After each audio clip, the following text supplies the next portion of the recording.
So hello guys, welcome back to the channel quick easy law. आज हम पढ़ रहे हैं रिसर्च एप्टीट्यूड। रिसर्च एप्टीट्यूड के अंदर हम क्या चीज़ पढ़ेंगे आज? इंडक्टिव और डिडक्टिव रिसर्च क्या होती है, क्रॉस सेक्शनल लॉन्गिट्यूडनल स्टडीज क्या होती है, एरर किस किस तरीके के होते हैं, टाइप 1 टाइप 2, सैम्पलिंग किस तरीके की होती है, प्लस प्रोबेबिलिटी और नॉन प्रोबेबिलिटी सैम्पलिंग से रिलेटेड चीज़ें। तो आइए स्टार्टिंग से स्टार्ट करते हैं, जो कि है हमारा इंडक्टिव और डिडक्टिव रिसर्च। देखिए, डिडक्टिव रिसर्च को याद करने का एक तरीका है, इसका मतलब है DGP, director general of police होता है ना, बस आप डीजीपी ही याद रखना है। इसके अलावा इंडक्टिव के लिए कुछ भी याद मत करिएगा, नहीं तो कंफ्यूज हो जाओगे। डिडक्टिव आ गया, सबसे पहले जी आ गया, फिर आ गया पी। तो डिडक्टिव का क्या मतलब होता है? जब आप जनरल चीजों से पर्टिकुलर तरफ जाओगे ना, जब आप जनरल चीजों से पर्टिकुलर चीजों पे जाओगे, मतलब वन टू मल्टीपल, तब क्या उसे कहते हैं? Deductive reasoning. इसका मैं एग्जांपल देता हूँ। जैसे जो भी आया इस दुनिया में, वो सब मरेंगे ही मरेंगे।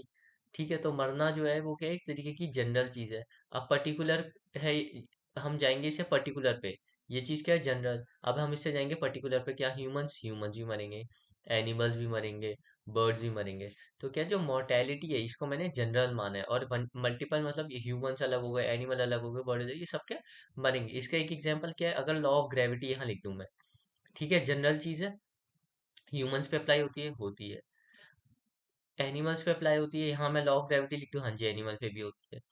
भाई, अगर यहाँ बर्ड्स है, अब आप बर्ड्स को क्या है? बर्ड्स अल्टीमेटली आके तो धरती पे ही बैठते हैं, ठीक है, ग्रेविटी तब भी उन पे काम करती है। तो क्या है?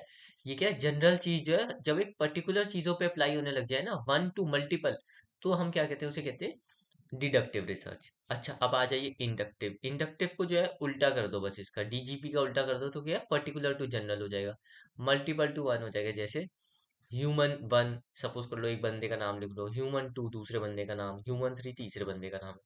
अब ये क्या है? ये तीन अलग अलग अलग अलग हो गए, तो पर्टिकुलर लोग हैं। अब ये जनरल पे अप्लाई करो, मतलब ये सारे के सारे मरेंगे ना। ह्यूमन वन भी मरेगा एक दिन, दो टू भी मरेगा, थ्री भी मरेगा, क्यों? इंसान है। तो क्या है? ये पर्टिकुलर लोग जो है वो जनरल चीज पे पहले चले गए, मतलब सारे ह्यूमंस जो हैं 130 करोड़ लोगों के नाम जनरल क्या है? एक कॉमन चीज है। हाँ, क्या है जनरल चीज? क्या है? That they will die one, और आज मर जाएंगे या कभी भी मर जाएंगे, but definitely they will die one day.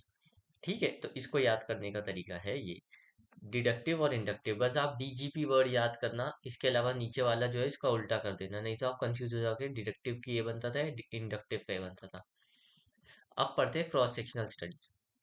देखिए, क्रॉस सेक्शनल स्टडी जो है, ये भी एक तरीके से रिसर्च में कवर होती है। क्रॉस सेक्शनल स्टडी में क्या होता है?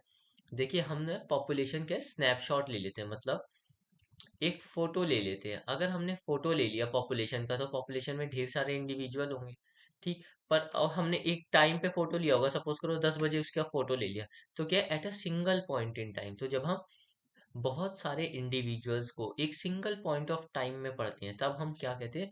Cross sectional study. ये चीज आप अच्छे से याद रखिएगा। ये बहुत ही क्विक होता है और कॉस्ट इफेक्टिव मेथड है, ठीक है। Cannot determine cause and effect relationship, इसमें जो आप कॉज और इफेक्ट रिलेशनशिप को डिटरमाइन नहीं कर सकते हो। क्यों?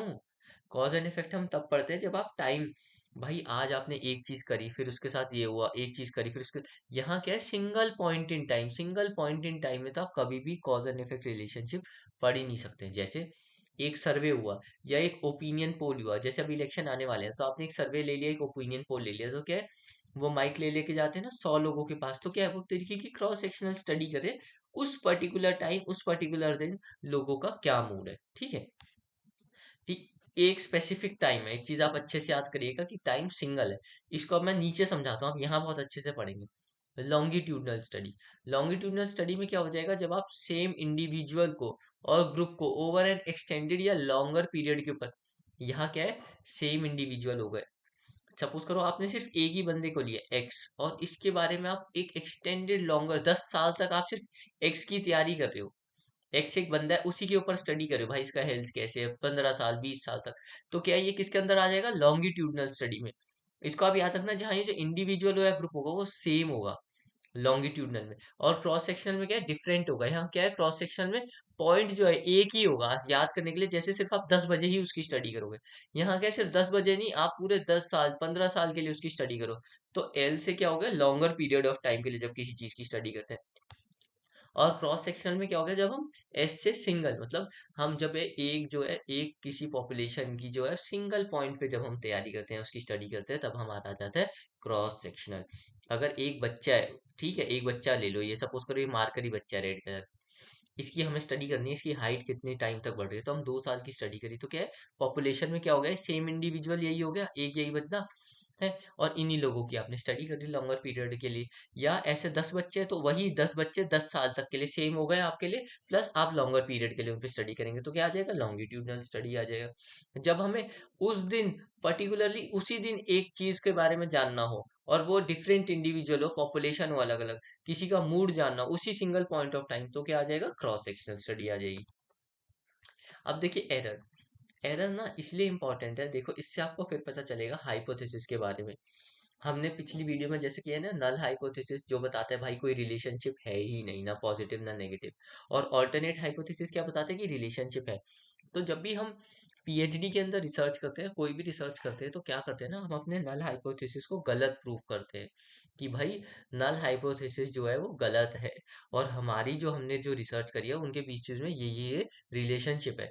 आपने 3 साल ए और बी के ऊपर स्टडी कर दी और इनके बीच में कोई रिलेशनशिप ही नहीं निकला, तो बेकार हो जाएगी ना आपकी स्टडी, आपने किया ही है ना।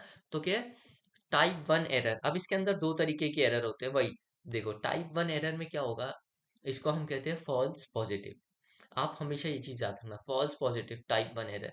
इसमें क्या होता है, जब हम रॉन्गली रिजेक्ट कर देते हैं null hypothesis, this means we conclude there is a significant effect और difference when in fact there is not. In a drug trial, type 1 error occurs if we incorrectly conclude that the drug is effective when it actually has no impact on the patient's condition. देखो बड़े ध्यान से सुनना। हाँ, एक drug trial हुआ, ठीक है, उसके अंदर हमने क्या कंक्लूड कर दिया, गलत, इनकरेक्टली हमने कंक्लूड कर दिया क्या, कि ड्रग जो है इफेक्टिव है, कि भाई ड्रग को यूज करने से ना आपकी कंडीशन जो है, इसमें क्या है, इंप्रूवमेंट आएगी। जबकि ट्रुथ पता है क्या था, आपका नल हाइपोथेसिस सही आ रहा था वहां, कि भाई साहब इस ड्रग की तो कोई रिलेशनशिप है ही नहीं, इसकी तो कोई रिलेशनशिप आ ही नहीं रही है।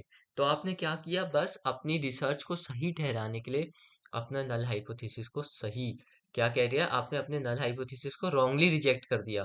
और आपने क्या है, 3 साल की रिसर्च में आपका नल हाइपोथेसिस आया था कि यार इनके बीच में तो कोई रिलेशनशिप ही नहीं है, ड्रग और पेशेंट की कंडीशन को, इस ड्रग से कोई फर्क ही नहीं पड़ रहा, ना अच्छा ना बुरा। और आपने क्या लिख दिया अपनी पीएचडी की रिसर्च में, ठीक है, नल हाइपोथेसिस को आपने गलत तरीके से रॉन्गली रिजेक्ट कर दिया, जबकि आपका नल हाइपोथेसिस सही हो रहा था, आपने रॉन्गली रिजेक्ट कर दिया सिर्फ जानबूझ के, किस पे आने के लिए, ऑल्टरनेट हाइपोथेसिस पे आने के लिए। तो यहाँ क्या हो जाएगा, ये हो जाएगा टाइप वन एरर। क्या है, आपने अपने नल हाइपोथेसिस को रॉन्गली रिजेक्ट कर दिया। टाइप टू एरर क्या होगा, फॉल्स नेगेटिव, इसका बिल्कुल उल्टा हो जाएगा। तो आप बस टाइप वन याद करो, टाइप टू उसको अपने आप उल्टा कर दो, नहीं तो क्या होता है ना, पेपर में आप कंफ्यूज होने लग जाओगे। अब देखिए टाइप टू एरर के अंदर क्या हो जाता है, इसे हम कहते हैं फॉल्स नेगेटिव। ये कब आता है, देखिए जब हम इनकरेक्टली एक्सेप्ट कर देते हैं नल हाइपोथेसिस को, this means we fail to detect a significant effect और डिफरेंस। भाई साहब आप जो ये ड्रग ट्रायल वाला काम कर रहे थे ना, इसी एग्जांपल से करते हैं, in a drug trial type two error arises if we mistakenly fail to conclude that the drug is effective when it truly has a positive effect. इसमें क्या है, दोनों चीजें देखो सेम कह रही है पर अलग अलग तरीके से। इसमें क्या है, आपने अपने नल हाइपोथेसिस को रॉन्गली रिजेक्ट किया, इसमें क्या है, आप इनकरेक्टली उसको एक्सेप्ट कर लो। मतलब आपकी जो रिसर्च हुई थी ना, उसके अंदर ये चीज जो थी, दवाई खाने से पेशेंट की कंडीशन इंप्रूव हो रही थी सपोज कर लीजिए, या पेशेंट की कंडीशन जो है खराब हो रही थी, रिलेशनशिप हो गई दोनों के बीच में। इसमें आपने क्या किया, आप ना ये चीज सही नहीं कर पाए, या अपनी सोचने समझने की कम शक्ति के कारण आपने क्या किया, आप तो वो चीज कर नहीं पाए, जबकि एक्चुअली में आपका और जो है ऑल्टरनेटिव हाइपोथेसिस सही था। तो आपने क्या किया, फॉल्स नेगेटिव कर दिया, मतलब आपने इनकरेक्टली एक्सेप्ट कर लिया अपने नल हाइपोथेसिस को। तो क्या है, आप सिर्फ टाइप वन एरर याद करना है, इसको कहते हैं फॉल्स पॉजिटिव। जब आप रॉन्गली एक्सेप्ट कर लेते हो नल हाइपोथेसिस को, ये सबसे बड़ा एरर है, टाइप वन एरर कहा जाता है। इस चीज को याद रखना, टाइप टू एरर इसका उल्टा हो जाएगा, फॉल्स पॉजिटिव का फॉल्स नेगेटिव लिख दो। और यहाँ क्या है, हमने रॉन्गली रिजेक्ट किया, जान मुझ के रॉन्गली, यहाँ क्या इनकरेक्टली, गलती हो गई, we fail to detect a significant, ठीक है, वहां क्या हमने रॉन्गली रिजेक्ट कर दिया है, तो क्या ग्रेव एरर है। यहाँ क्या है, वी फेल टू डिटेक्ट। तो आप चीज समझ रहे, कंफ्यूजिंग चीज है, इसलिए आप सिर्फ टाइप वन एरर याद करना, फॉल्स पॉजिटिव, और क्या करते हैं जब हम रॉन्गफुली रिजेक्ट कर देते हैं, इसको याद रखना। टाइप टू आए तो उस इन्हीं को ही लिख देना वहां अपने ऊपर, और इसका ऑपोजिट लिख देना, फॉल्स नेगेटिव, रॉन्गली का मतलब इनकरेक्टली एक्सेप्ट कर लेंगे नल हाइपोथेसिस को। बस ये चीज आप अच्छे से याद रखना, बहुत कंफ्यूजिंग है मुझे पता है, पर आप सिर्फ टाइप वन एरर याद करिएगा, इसका उल्टा पेपर में लिखिएगा, यहाँ रॉन्गली रिजेक्ट करते हैं या इनकरेक्टली एक्सेप्ट कर देते हैं, बस। देखिए सैम्पलिंग, सैम्पलिंग क्या होती है ना, सैम्पलिंग दो तरीके की होती है। देखिए एक प्रोबेबिलिटी सैम्पलिंग हो जाती है और एक नॉन प्रोबेबिलिटी सैम्पलिंग हो जाती है। प्रोबेबिलिटी सैम्पलिंग में क्या होता है, एक रैंडम प्रोसेस। रैंडम प्रोसेस मतलब सपोज करो ये जितने आप अक्षर देख रहे हो, SAMPLING, जितने स्क्रीन पे अक्षर लिखे हैं, इसमें से क्या है, हर एक अक्षर को चूज करने की प्रोबेबिलिटी जो है ना, वो सबकी बराबर है। और हर किसी को हम चूज भी कर सकते हैं, कोई भी चूज हो सकता है। जैसे सपोज करिए 1000 वर्ड है, तो ई की चांसेस क्या है, 1/1000। एस की चांसेस क्या है, 1/1000। सबकी क्या है, एक नोन और नॉन जीरो चांस है। ठीक, मतलब कोई ना कोई जो है, बिल्कुल हमें पता है कि भाई सबके साथ बिल्कुल फेयर तरीके से आप किसी भी, हर किसी की क्या, आपको क्या प्रोबेबिलिटी भी पता है भाई, 1/1000, अगर 1000 चीजें हैं, 1000 लेटर्स हैं, 1000 लोग हैं सिलेक्ट करने के लिए। नॉन जीरो मतलब हर किसी की चांस है सिलेक्ट होने के लिए, इसलिए नॉन जीरो लिखा है। कैरेक्टरिस्टिक क्या है, every member of population has a chance of being included in the sample. हर किसी के पास या मौका है ना, हर 1000 वर्ड है तो हर किसी के पास, या 1000 लोग हैं, हर किसी के पास मौका है कि वो सैंपल में आ पाए। एग्जाम्पल क्या, प्रोबेबिलिटी सैम्पलिंग का इसके अंदर क्या होता है, देखिए simple random sampling, stratified, cluster, systematic, ये आगे पढ़ेंगे। इसके अंदर क्या एडवांटेज क्या है, ये रिस्क बायस को कम कर देते हैं। जब हर किसी के पास इक्वल अपॉर्चुनिटी है सिलेक्ट होने की, तो बायस तो ऑटोमेटिकली कम हो जाएगी। डिसएडवांटेज क्या है, अब भाई अगर आप 1000 लोगों के ऊपर स्टडी करोगे, हर किसी की बराबर चांस है, यानी कि हर किसी को आप ढंग से स्टडी करोगे, तो क्या है, टाइम कंज्यूमिंग होगा, और जहाँ टाइम ज्यादा लगेगा वहां आपकी कॉस्ट भी ज्यादा लग जाएगी। ओके, तो ये चीज आपको याद करना है, तो it is time consuming and costly as compared to non probability sampling में। अब नॉन प्रोबेबिलिटी सैम्पलिंग में क्या involve selecting a sample from a population using method that do not involve random selection. क्या है, वहां जो है पीछे हर किसी के पास इक्वल अपॉर्चुनिटी थी, क्यों, क्योंकि रैंडम सिलेक्शन हो रहा था। ये क्या बिल्कुल उसका उल्टा है, जहाँ है it do not involve random selection, आपका क्या रैंडम नहीं होगा। एक क्लस्ट क्या हो जाएगा यहाँ, यहाँ क्या कन्वीनियंस के हिसाब से करोगे, पर्पस के हिसाब से सैंपल करते हो, कोटा या स्नोबॉल सैंपलिंग, ये हम आगे पढ़ेंगे। Not every member of this population has a known chance. तो भैया हर मेंबर के पास जो है इक्वल चांस नहीं होता कि वो सैंपल के अंदर आएगा या नहीं आएगा। आगे हम प्रॉपर डिटेल में पढ़ेंगे, तब आपको ज्यादा अच्छे से समझ आएगा। एडवांटेज क्या होता है भाई, ये क्विक होगा, लेस एक्सपेंसिव होगा, क्यों, आप सिर्फ अपनी टारगेट की चीजों को ही पढ़ रहे होंगे। इसका जो है, it is useful when it is difficult to obtain a representative sample और when a specific group needs to be target, है ना। जब आप टारगेट के ग्रुप को पढ़ेंगे, 18 से 25 के लोगों को पढ़ना है, तो आप सिर्फ 18 से 25 वालों को टारगेट कर देंगे, 0 से 17 और 26 से 100 वालों को नहीं। डिसएडवांटेज क्या है भाई, अगर आप सारी की सारी पॉपुलेशन को नहीं पढ़ोगे, है ना, तो क्या बायस के चांसेस बढ़ जाते हैं, जिससे आपकी जो है वैलिडिटी, उस रिसर्च की वैलिडिटी इफेक्ट हो सकती है। अब देखिए प्रोबेबिलिटी सैम्पलिंग के क्या क्या मेथड्स हैं। देखिए प्रोबेबिलिटी सैम्पलिंग कैसे होती है, एक होती है सिंपल रैंडम सैम्पलिंग। इसके क्या होता है, इस इधर देखिए, ये जो ब्लू वाले हैं ना, इन्हीं से ही आप ये चीज पढ़ लीजिए, बाकी क्या है पूरा पढ़ने की जरूरत नहीं है। यहाँ क्या है, जो भी बंदे होंगे, जो भी पॉपुलेशन जिसके ऊपर आप स्टडी करें, हर किसी के पास एक इक्वल चांस है कि वो सिलेक्ट हो जाए। Using a random number generator to select participants from a list of population. जैसे तंबोला में 1 से लेके 100 तक खेलते हैं, 1 से लेके 100, तो क्या 1 से 100 पे सभी के ही नंबर आएगा, 1 से लेके 100 तक जाएगी पूरी गेम। ठीक, तो क्या सिंपल रैंडम सैम्पलिंग, सारे नंबर्स के इक्वल चांसेस। स्ट्रेटिफाइड सैम्पलिंग में क्या, the population is divided into homogeneous sub group, जिसे हम स्ट्रेटा कहते हैं, and then samples are randomly selected from each group. जैसे dividing students into grade level and then randomly selecting students from each grade level. जैसे 70 से 80 के group बनाए, 80 से 90, 90 से 100, है। ऐसे आपने बच्चों को डिवाइड कर लिया, 0 से 10, 10 to 100, अब क्या है, ग्रुप्स बना दिए, होमोजीनियस ग्रुप बन गए, 10, 10, 10, 10, किसके ऊपर, ग्रेड लेवल के हिसाब से। फिर आप उन ग्रुप में से जब बच्चों को सिलेक्ट करेंगे, उसे स्ट्रेटिफाइड सैम्पलिंग कहते हैं। सिस्टमैटिक सैम्पलिंग का क्या मतलब होता है, जब आप कह देते हो ना प्रोबेबिलिटी का, याद है क्वेश्चन आता था, every 6 number from the list of the population. तो क्या है, इसके अंदर भी यही है, जब आप एवरी nth नंबर, मतलब कोई भी आप नंबर चूज कर लो from a list of population after a random starting point, मतलब selecting every 10th person from a list of registered voters after randomly selecting a starting point. तो ये क्या है, सिस्टमैटिक सैम्पलिंग, आप हर 10वां बंदा ले रहे हो, तो एक तरीके से आप सिस्टम बना रहे हो कि मैं हर 10वां बंदा लूँ। क्लस्टर सैम्पलिंग में क्या है, this population is divided into cluster. Cluster का क्या मतलब होता है, जब हम गुच्छे में बांट लेते हैं, and then a random sample of cluster is selected and all members within chosen clusters are included in the sample. जैसे जब आप सिटी को नेबरहुड से क्लस्टर में बांट दो, फिर उसके अंदर जैसे east Delhi, west Delhi, north Delhi, south Delhi ऐसे बांट दो, and then randomly selecting a few neighbourhood to survey all household within those neighbourhoods. फिर नॉन प्रोबेबिलिटी सैंपलिंग में क्या है, तो देखिए नॉन प्रोबेबिलिटी सैंपलिंग में क्या होता है, इसे में आता है कन्वीनियंस सैंपलिंग।